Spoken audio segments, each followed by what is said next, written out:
Hello and welcome to our program. My name is Mark Kligman. I'm the interim director of the Yunus and Soraya Nazarian Center for Israel Studies. The Nazarian Center is situated in UCLA's International Institute, and our center provides academic discourse that addresses Israel history and culture, both past and present. We encourage you to join our mailing list for more programs, and we do have more programs this year, and we'll provide a link for you in the chat. Today's program, Iran and the Axis of Resistance since October 7th, is the third of a three-part series with Tel Aviv University's Alliance Center for Iranian Studies, who is a co-sponsor of this program, as well as the UCLA Center for Middle East Development. Our presenter today is Dr. Raz Zimmt. He is the director of the Iran and Shiite Axis Research Program at the Institute for National Security Studies, INSS, and a research fellow at the Alliance Center for Iranian Studies at Tel Aviv University. He is also the co-editor of INSS Journal, Strategic Assessment. He is the author of the book Iran from Within, State and Society in the Islamic Republic, and this is published in Hebrew in 2022. And he has also published extensively on Iranian politics, society, and foreign policy. He has also regularly provided expert commentary to Israeli and international media. Our moderator today is Dr. Dalia Dasakeh, and she is currently a senior fellow at the UCLA Berkel Center for International Relations and the director of its initiative on regional security architectures. She is a life member of the Council of Foreign Relations. She is an internationally recognized expert on geopolitics and Middle Eastern policy. For 15 years, she served at the RAND Corporation, and Dalia has served as a senior political scientist and director of the Center for Middle East Public Policy. She has received numerous awards, really too many for me to mention here, but you could look that up, and an assistant professor of political science and international affairs at the George Washington University, and also a legislative assistant on Capitol Hill.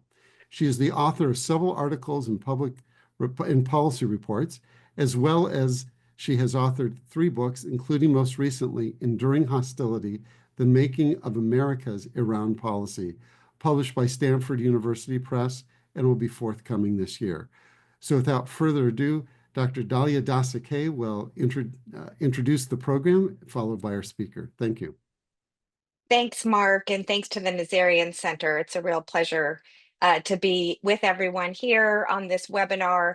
This is really a timely moment. I feel, having looked at this region for many years, there's often this issue of narratives that take hold. And after the 2003 Iraq War and the uprisings, the Arab Spring, there was this narrative of Iranian dominance. Iran was taking over the region. It was, owned 4 capitals, the Shia Crescent, all of that. Now, in the aftermath of October 7th, and with the devastating blows to Iran and the Axis, there is a new narrative developing that Iran is on the back foot. It's a paper tiger. As is often the case, the reality is often somewhere in between, and that's why we need really smart experts like Raz, one of the top experts, frankly, on Iran and Israel, to make sense of this for us. So I'm really looking forward to hearing this presentation. As we know, we're also hearing a lot of talk in the media about a possibility of a new nuclear deal. And we're also hearing a lot of talk about the possibility of a military strike by Israel. Again, I think it's really important to have experts framing these topical headlines with more context, more nuance, more understanding what's really driving the mechanics of these actors in the region, and what to expect moving forward. So I'm going to turn it over for our presenter. And the way it's going to work is after the presentation, I'll ask a couple questions, but all of you on the webinar are welcome to ask questions throughout the presentation on the Q&A function, and we will try to get to as many questions as possible. So Raz, over to you. Really looking forward. Thank you. Thanks, Dalia. Good evening from Israel. Good morning. Thank you, Mark, and thank you, the Nazarian Center, for hosting this very timely event. Look, I would like to start perhaps with a personal story, not too personal, I promise. If you can just move to the next slide, please. Uh, I don't know if you read Hebrew, but believe me that this was the title of my second book, actually, a shorter book, which was published in February 2024, titled Iran's Involvement in the Arab World or in the region. It was actually ready for publication just 2 weeks before October the 7th. But then, following the attack by Hamas, I withdrew it and I asked to update it a little bit, and it was finally published in February 2024. And when it was published, I got a lot of questions, mainly referring to the last chapter of this book, or the summary of this book, which was entitled The Rise and Possible Decline of the Shia Crescent. And back then I was asked, why do you refer to the possibility of decline of the Shia crescent when this was perhaps the peak of what seemed to be the Iranian involvement in the region? It was the first time since the beginning of the war in Gaza when Iran finally implemented for the first time the so-called unification of the fronts strategy towards Israel. Engaging Israel from 6 or 7 fronts simultaneously, all led in some way or another by Iran.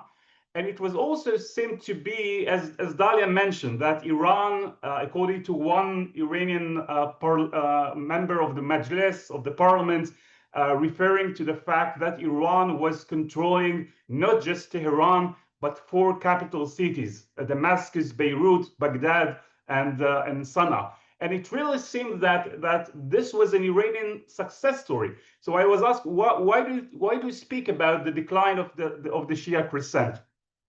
And then I said, look, there have certainly been Iranian successes in the region for the last 1 or 2 decades, especially since the so-called Arab Spring. But as I'm usually telling my students, this success story had much more to do with the weakness of the Arab world rather with the strength of Iran itself. And in addition to that, I back then in February, where everyone was speaking about the first Iran-Israel war, even before the direct confrontations in April and then in October, there seemed to be several constraints which limited for several years Iran's attempts to empower itself and improve and increase its influence in the region. Next slide, please. So this is actually what you see, the unification of the fronts, which Iran tried to implement at the beginning of the war. And now you can move to the next slide, please. So there were several constraints limiting Iran's involvement and influence in the region for the last few years. The first and perhaps more understandable and trivial was the fact that Iran has always been a Persian state or a Persian dominant state acting and trying to influence mostly Arab surrounding. And I have to say that whenever I was told, look, how influential Iran is in the region, I had to keep in mind and remind everyone, look, Iran is always considered as a foreigner, as a stranger in the region. For those of you who perhaps didn't read Hanin Radar paper from the Washington Institute for Middle East Policy, she wrote an excellent piece a few years ago where she conducted interviews with members of Hezbollah working together and fighting together with Revolutionary Guards and Syrian forces during the civil war in Syria. And they admitted during those interviews, yes, we fought alongside the Iranians, we fought alongside those thousands of Iranian soldiers in Syria, but we could not ignore the fact that the Iranians always treated us as inferior because they considered us as the Arabs while they were the Persians. So this was always one of the characteristics of Iran's involvement in the region. What you see here in the picture is actually a computer game which was spread around Iran following one of the incidents between Iran and Saudi Arabia, and it says, hit the Arab. This is a computer game which again illustrated this kind of Persian superiority over the Arabs. So this was one constraint which was always very dominant in Iran's efforts to increase its influence in the region. Next slide, please. The second element, which is always very talked about, is the fact that Iran was and is a Shia state working in a mostly Sunni-dominated area. Now, I have to say that for many years, especially since the civil war in Syria erupted, there were constant reports about the so-called Shiaization of the Middle East by Iran. Now, I would not underestimate some efforts made by Iran, for example, in Syria, to try and change the demographic picture in some very restricted areas, for example, near the Shia holy places in Damascus. But I think that over the time, I got the feeling that it was certainly overestimated. I mean, at the end of the day, Iran couldn't really change the demography of the region.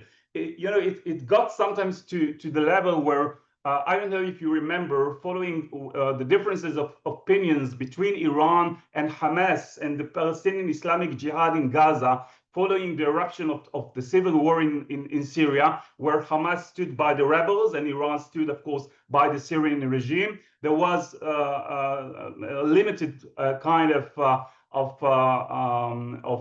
a rift between Iran and Hamas. And then there were reports that a member of the Palestinian Islamic Jihad, the PIJ, withdrew from the PIJ, declared himself to be Shia, and supported Iran in the so-called attempt to bring about the Shiaization of the Gaza Strip. But of course, that was nonsense because the Palestinians are Sunni, most of the regions are Sunni, and there was just no way Iran would try and certainly not succeed in changing this reality. Going to the next slide, it was not just that Iran was having difficulties in working in a mostly Arab and a Sunni environment. Even within the Shia community, it was very clear, certainly in recent years, that there was a growing opposition and criticism within Shiite communities, also, both in Lebanon, but especially in Iraq, towards the attempts made by Iran to increase and to meddle in the domestic political issues of the Arab world. Just to mention what happened in Iraq, and some of you are certainly aware of that, the high-ranking Shia cleric in Iraq, Ayatollah Sistani, is still considered one of the biggest critics of the Velayat-e-Faqih, the ideology in Iran since the Islamic Revolution, the ruling of the jurists in Iran. He was always considered as critic of Iran's involvement in the political affairs of his country. Now, of course, he always made it very clear, I want to have friendly relationship between Iran and Iraq. But I don't agree that the commander of the Quds Force, for example, is involved and tries to interfere in the politics of my country, Iraq. What you see here in the picture is another evidence for the growing discontent among the Shia in Iraq towards Iran. This was an incident back in 2019 during a wave of protests against the central government in Baghdad that was held in southern Iraq. And as you can see here, and there were several incidents of that, Shia Iraqis were torching the consulates of Iran in both Basra and Karbala, protesting the level of involvement by Iran in their country. And they made it very clear, yes, we are Shia, but most and foremost, we are patriotic Iraqis. So all those factors, in a way, even when it seemed that Iran was controlling, so to say, 4 capital cities in Iran, was far away from having a direct control over the Arab Middle East. Moving to the next slide, please. It was certainly true that since October the 7th, Iran was, as I said before, managed for the first time to implement this strategy of the unification of the fronts, despite the fact that Iran was actually surprised by the timing of Hamas massacre and an attack. I would like to point something about the connection between Iran and Hamas, because that was one of the main questions I was asked after October the 7th, and that had to do with the connection between Iran and Hamas in the time before October the 7th. And I think we have to make a distinction between 3 main questions, and I also think that today we have better answers to those questions. The first question, which was raised after October the 7th, was whether Hamas would be able to carry out this attack without the support, training, technology, assistance given by Iran in the years before the war in Gaza erupted. My sense there then, after October the 7th, and I'm more positive about it today, was that the answer for that was no. We know today, also from material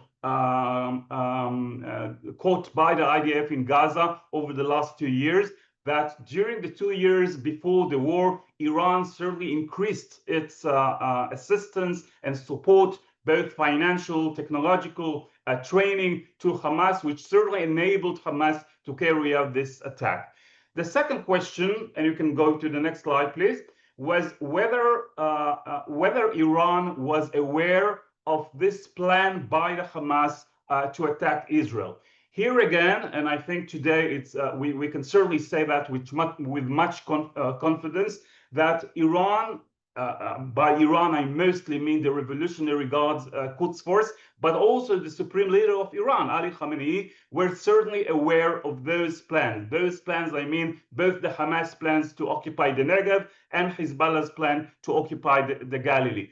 I would really recommend you to look at the Meir Amit Intelligence and Terrorism Information Center recent piece. It was published a few weeks ago about the activities of the commander of the so-called Quds Force Palestine branch, Saidi Zadi, and it is based on materials and documents got by the IDF in Gaza, and it certainly reflects a series of discussions and meetings taking place in the 2 years before the war between Hezbollah, mostly in Beirut or in Damascus, Hezbollah officials headed by Nasrallah, Saidi Zadi from the Revolutionary Guards, and Hamas leaders coming from Gaza to Beirut, and they certainly discussed this plan, this operational plan, which was in certain stage was even presented to Supreme Leader Khamenei, and he authorized the plan.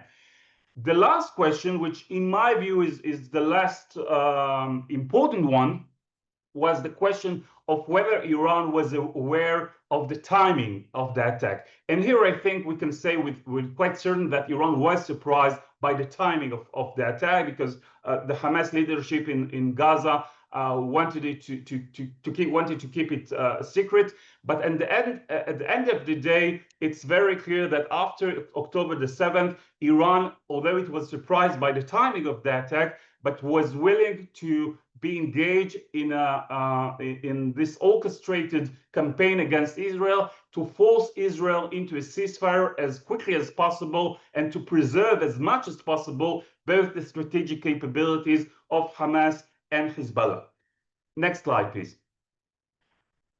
What was very evident even during the war, and I'll soon get to what happened in recent months, was the fact that even during the war, we could already see and I'm talking about the time before last summer, before the recent successes, operational successes of Israel against both Hezbollah and Hamas. What we could see from the beginning was that this network of proxies, or so-called proxies by Iran in the region, had its constraints as well.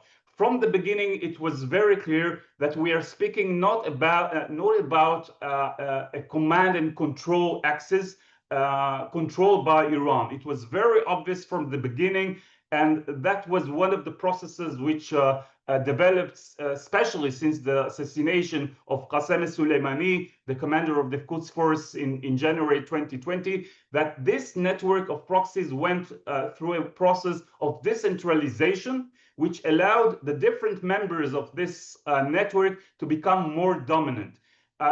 This actually means that not everything that was going on with the Houthis, with the pro-Iranian militias al-Hashd al-Sha'bi in Iraq, certainly with Hamas, which was never a real part of this axis, and even with Hezbollah, which has always been the most committed element to Iran, they didn't get their orders from Iran. It doesn't mean, of course, that they were not assisted by Iran, in a way dependent on Iran's assistance, but we did see, even during the war, some instances in which Iran was certainly not pleased with some of the actions carried out by its so-called proxies. Just to give you one example, was what happened after 2 or 3 Americans were killed in Tower 22 base in northern Jordan. And Iran was very much concerned with the possibility that the continued efforts by the pro-Iranian militias in Iraq would engage Iran in a direct confrontation with the United States. And therefore, they did as much as they could, and eventually they succeeded to put an end to the attacks carried out by drones by the militias against the Americans.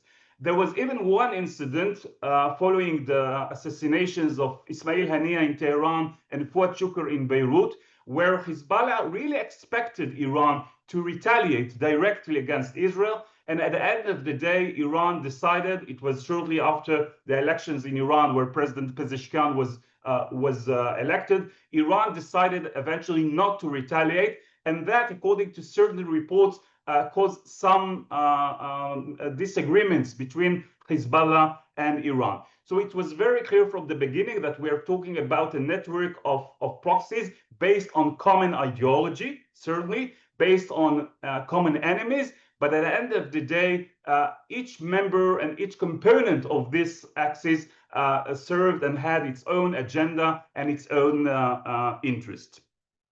Having said that, I would like to go and discuss quite shortly the implications of what happened in the regions in recent months, but I will start with one remark. I have to tell you that as an Iran watcher who's been dealing with Iran for about 3 decades, we sometimes have this tendency to overestimate Iran's resilience.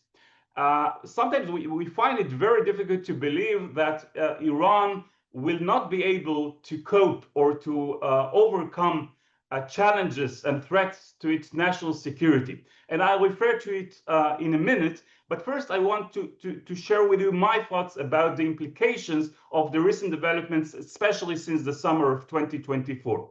Next slide, please. The number one, perhaps, or the most important element of what happened in the region following the summer was, of course, the damage caused by Israel to Hezbollah in Lebanon. With all due respect to Hamas and the Israeli successes, mainly military successes with Hamas and eliminating most of its strategic capabilities, Hamas was a vital member within the axis of resistance in a way, but it was never considered by Iran as its number one or one of its primary members of this axis, if at all.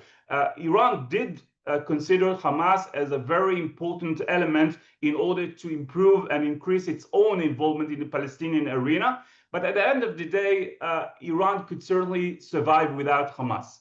But what happened to Hezbollah over the last few months was a very big and significant blow to Iran, because Hezbollah was always the most important regional project by Iran to deter Israel. And if Israel decides to attack, to strike Iran's nuclear facilities, then to retaliate to Israeli attack.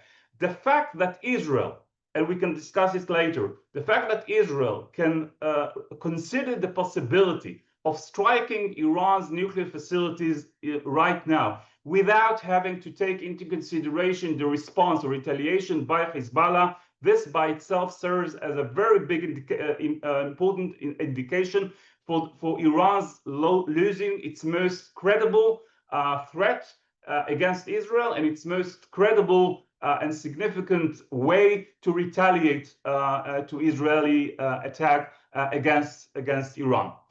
The second and perhaps even more important development in the region, and that would be the next slide, was of course the collapse of the Assad regime. And here I have to say that the collapse of the Assad regime was not just about Iran losing one of its major allies, strategic allies in the region, going back, as some of you might know, to the early 1980s when Syria was always the only Arab state to support Iran during the Iran-Iraq war. And it was not just about losing the so-called ground corridor, which enabled Iran to support and deliver weapons and ammunition to Hezbollah. The loss of Syria by Iran could be considered as the loss of a vital element within what the Iranians were considered to be their strategic depth. And in order to understand that, all you have to see is to go back 10 years ago to statements made by Supreme Leader Khamenei when he tried to convince the Iranians why Iran has to send thousands of Iranian RGC troops to Syria to fight in Syria. And what he said in numerous occasions was, if we, the Iranians, don't fight our enemies, whether it's the rebels or ISIS or the Zionists or the Americans in Syria, we will have to fight our enemies in Tehran and Kermanshah and Hamadan inside Iran. And if that doesn't convince you, I would like to give you another example in the next slide of an Iranian cleric by the name of Mehdi Taib. Mehdi Taib, you might don't recognize his name, but a decade ago, or more than a decade ago, in 2013, he actually caused an uproar in Iran when he said, again, in an attempt to convince the Iranians to support the Iranian involvement in Syria, he said, look, if Iran has to choose between defending Damascus, defending Syria, and defending the province of Khuzestan in southwestern Iran with all the oil, Iran has to defend Damascus. And then he explained that and say, look, if we lose Khuzestan, we will be able to regain it just as we did in the Iran-Iraq war. But if we lose Damascus, if we lose Syria, we will also lose Tehran. So Iran lost Syria. And just a few days ago, when an ex-Iranian diplomat gives an interview to one of Iran's news agency and admits that Iran has lost its presence and its involvement in Syria, that serves as a proof for the fact that even Iran recognized the impact of the blows received by Iran and the Axis. Next slide, please.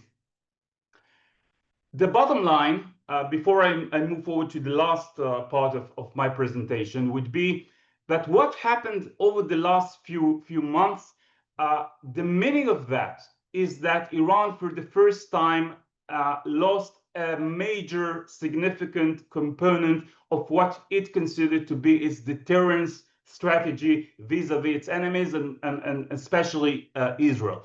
For many years, Iran's deterrence was based on 3 or 4 main elements. One was the use of terrorism, but it was not that effective, especially not in recent years.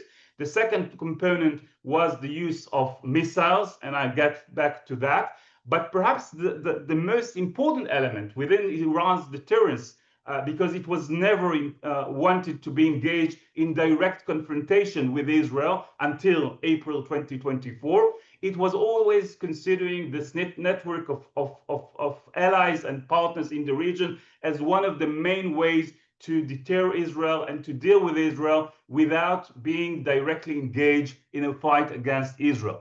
What happened since the summer of 2024, and that's why I insist that I think that the significance of what happened in recent months is very much significant and very much detrimental to the position of Iran in the region, is that Iran has to recalculate its strategy and find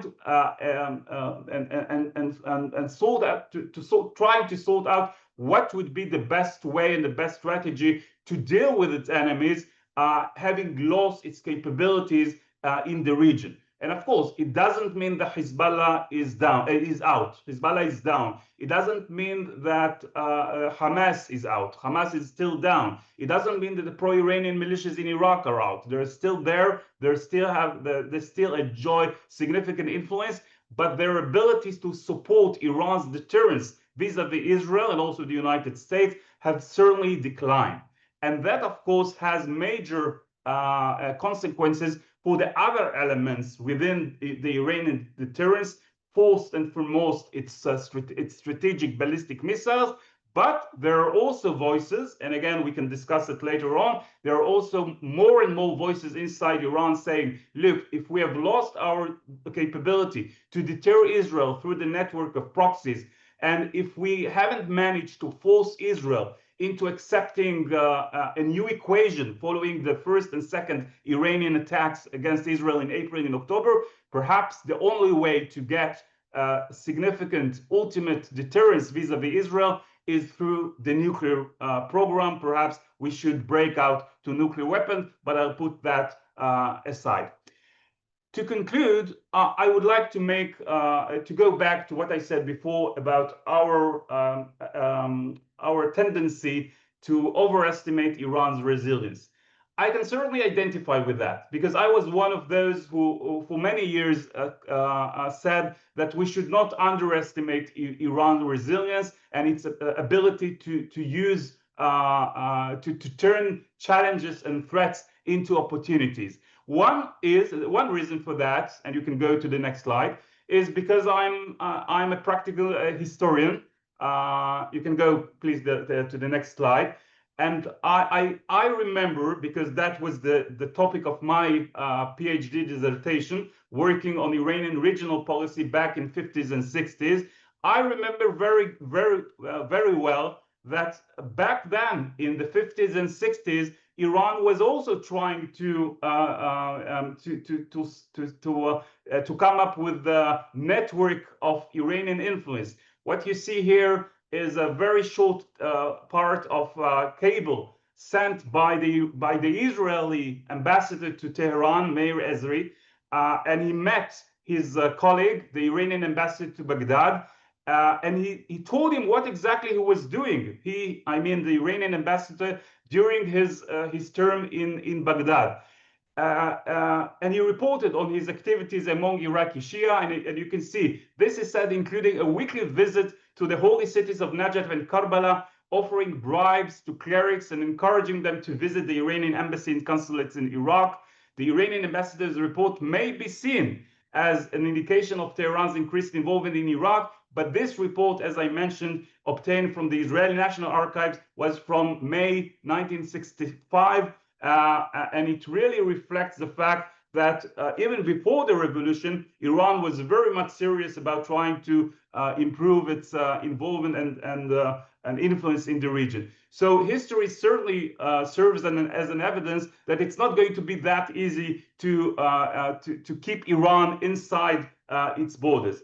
But what I also have to mention, and you can go to the almost last slide, is the fact that for many years, in the last decade, 2 or 3 decades, Iran did manage to turn threats into opportunities. The US invasion to Iraq, the civil war in Syria, ISIS, the rises of ISIS, all those challenges to Iran's national security were eventually turned by Iran into opportunities to entrench itself in the region, to give an excuse for its involvement in the region. And therefore, it's very tempting to say, look, despite all the blows to Iran and its axis in recent months, eventually they will overcome that.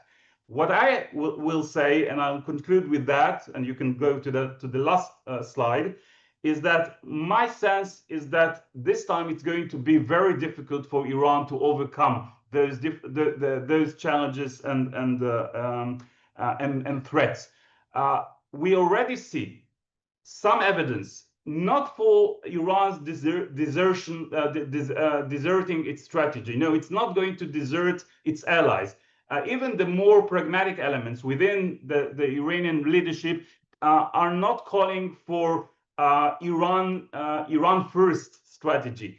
Some of them, like President Pezeshkian, certainly say, look, perhaps we should give more money to internal domestic priorities, such as trying to rehabilitate our infrastructure, perhaps to put more money on trying to reconstitute our aerial defense system, which were targeted by Israel. But certainly nobody speaks about deserting Iran's allies. What is very evident already is that Iran is already trying to recalculate its strategy and adapt its strategy of supporting its allies in the region to the changing circumstances. So just to give you one or two examples, Iran has finally, I think, understood that there is no way Iran will be able to reconstitute Hamas in Gaza. So what we do see in recent years, and especially during the last year, is growing Iranian attempts to deliver weapons and technology to the West Bank in a way to compensate for the loss of Hamas in Gaza. They're certainly trying to use the Houthis as the last component of the Axis still working against Israel. They're still trying to deliver weapons and money to Hezbollah, if not through Syria, because they have lost Syria, through other means. But at the end of the day, it seems to me that it will be not impossible, because everything is possible, but it will be very difficult for Iran to reconstitute this network of proxies or allies, certainly as it did before. I will say that it certainly gives Israel more opportunities to make sure that Iran doesn't go back to the same position we used to know Iran until recently.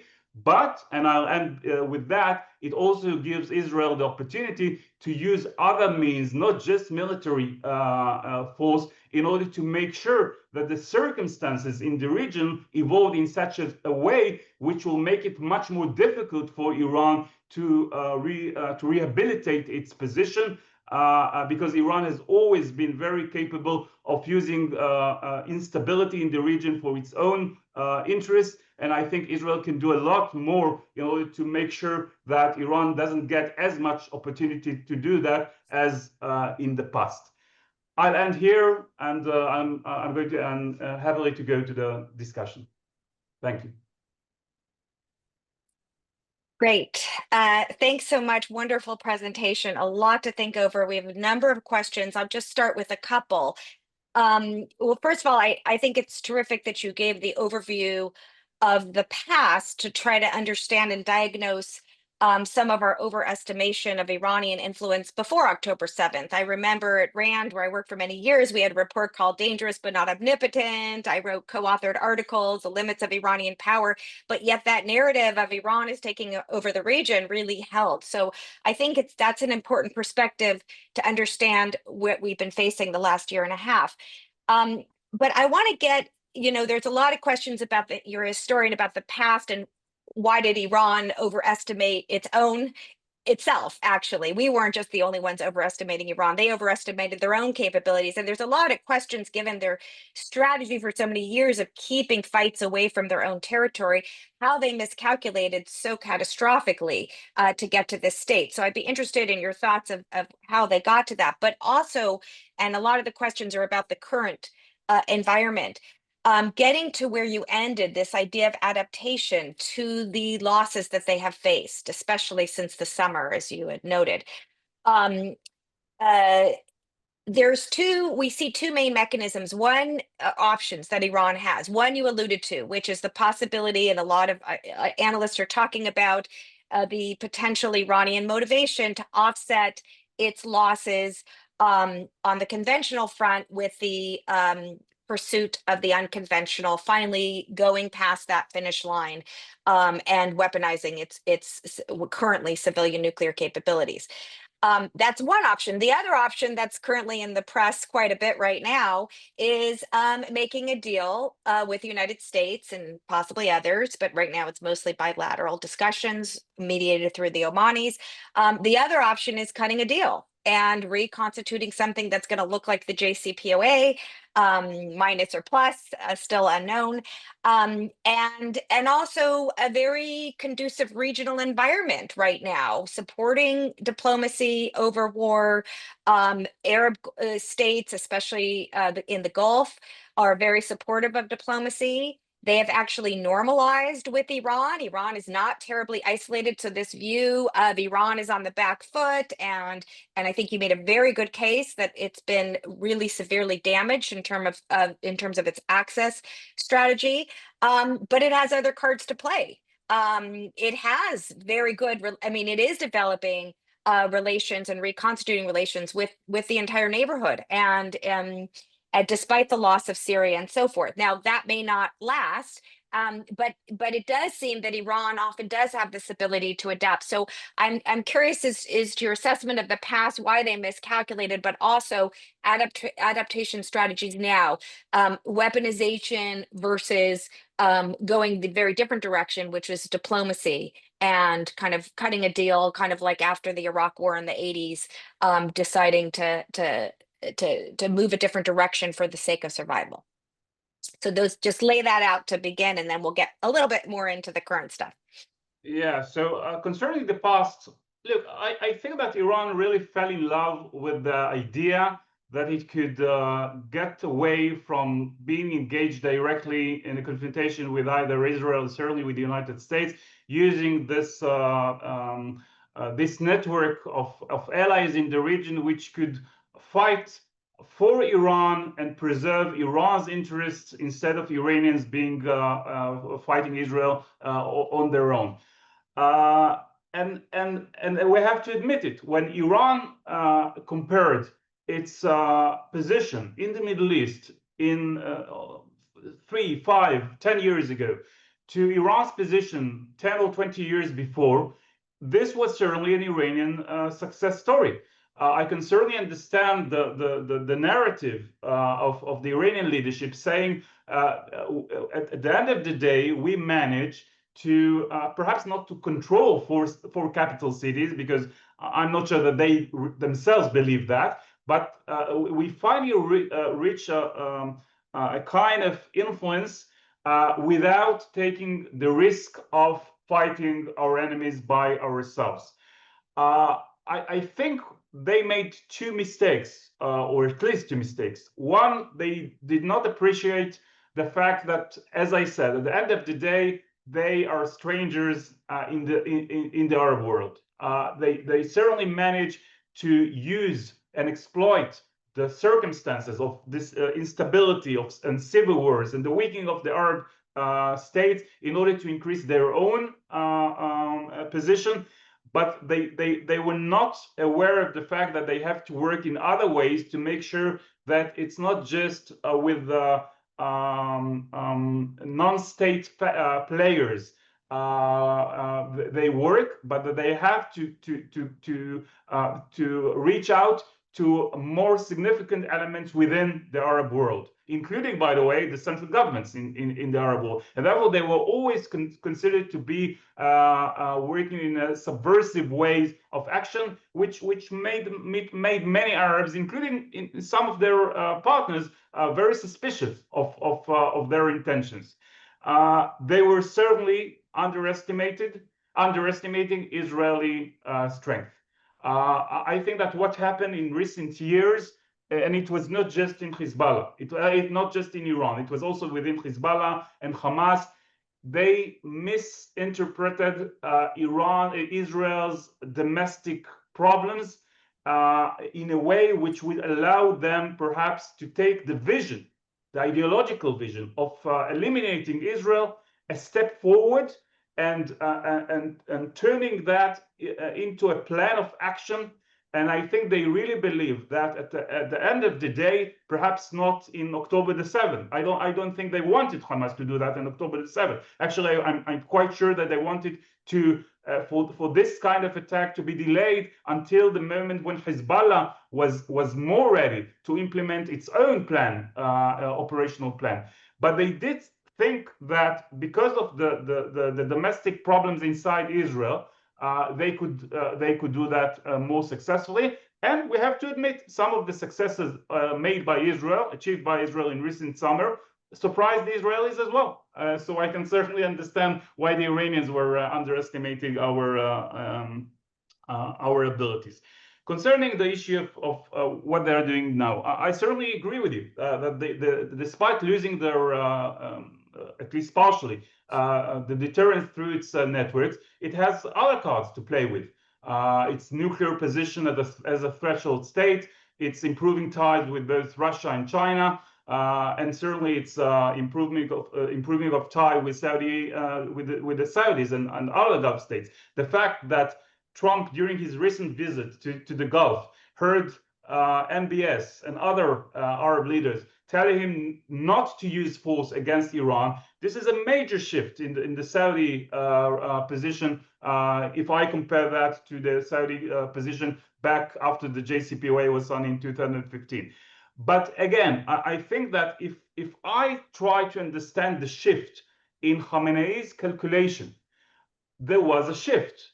And just a few months ago, I'm not talking about years ago, just a few months ago, Khamenei was saying neither war nor negotiations with the United States. I don't want to be engaged in a war, but I don't think that I think it's useless to be engaged in negotiations with the United States. And I think that the major reason for this change was because he was finally convinced that there was a credible military threat either by Israel or the United States, and he has to agree to some kind of negotiation. By the way, he was never against such negotiations, but he wants to make sure that the red lines of Iran are being kept. So to sum up, I think that there are still cards that can be used by Iran. I mentioned the missiles, for example. But I think that even Iran understands that its position today doesn't allow itself to project the same deterrence and capabilities, certainly not with the United States and Israel, as it did until the last summer. So, Raz, and there's some questions along these lines in the chat. You're suggesting that they may feel under enough pressure in terms of survival instincts that a new nuclear deal is possible. And some on the chat are asking if that would even go so far as limiting support to proxies, especially given its already weakened state. And then related to that, a number of questions about how fragile the regime itself is. Is there a possibility of regime collapse? Would a deal, if a deal is possible, would it save it? Or on the contrary, if negotiations don't work out and we do see military actions, is there a possibility that that Iran is so destabilized at this moment that we could see a more dramatic change? Okay, so I'm paraphrasing a bunch of the questions. Yeah. No, sure. Iran's support for its proxies or allies or partners in the region is not a part of negotiations. It's very clear, and the Americans don't insist on that. The missiles as well are not part of negotiations.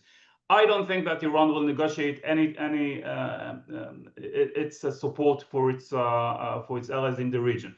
Perhaps under certain circumstances and within a regional engagement, Iran will be ready to discuss some elements of its support. So, for example, they might reach some understanding with the Saudis concerning the support to the Houthis. They might reach some agreement with the Iraqi government about their involvement and their support for the pro-Iranian militias in Iraq. but the support for the resistance, as they call that, is a major component of Iran's, as they consider that their moral Islamic responsibility as the Islamic Republic of Iran. And I see no reason to believe that they will just give it up. Concerning the stability of the regime, I have to say this is my favorite topic.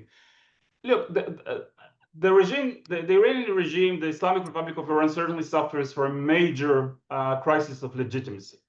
This is something which is very evident.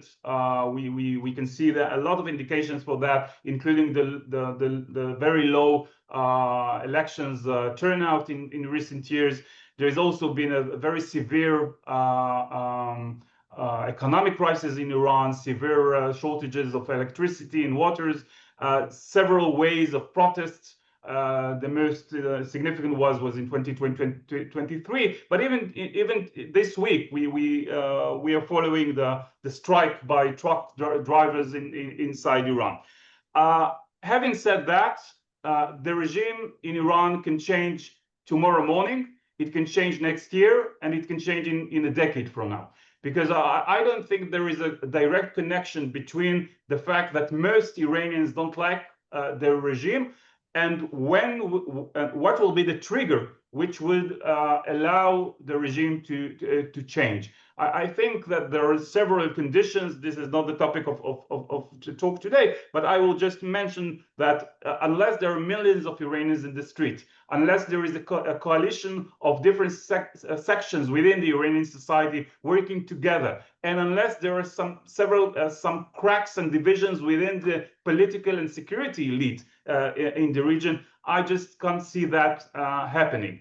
Now, the question, of course, is what will be the impact of a military strike to the stability of the regime, and what will be the impact of an agreement with Iran. And that's complicated as well, because on the one hand, one can say that a military attack against Iran can bring out what might be called rally around the flag. I'm not sure, by the way. If you would ask me 5 or 10 years ago, I would certainly tell you that I think that an Israeli or an American attack would be one factor to rally around the flag. But this time, I'm not so sure. I think it mostly depends on casualties, on the identity of the targets hit by Israel. I think there is a big difference between, for example, Israel targeting one nuclear facility and some RGC missiles bases, and targeting oil installations, which could certainly bring out more people's support for the regime. I certainly don't think that a military action would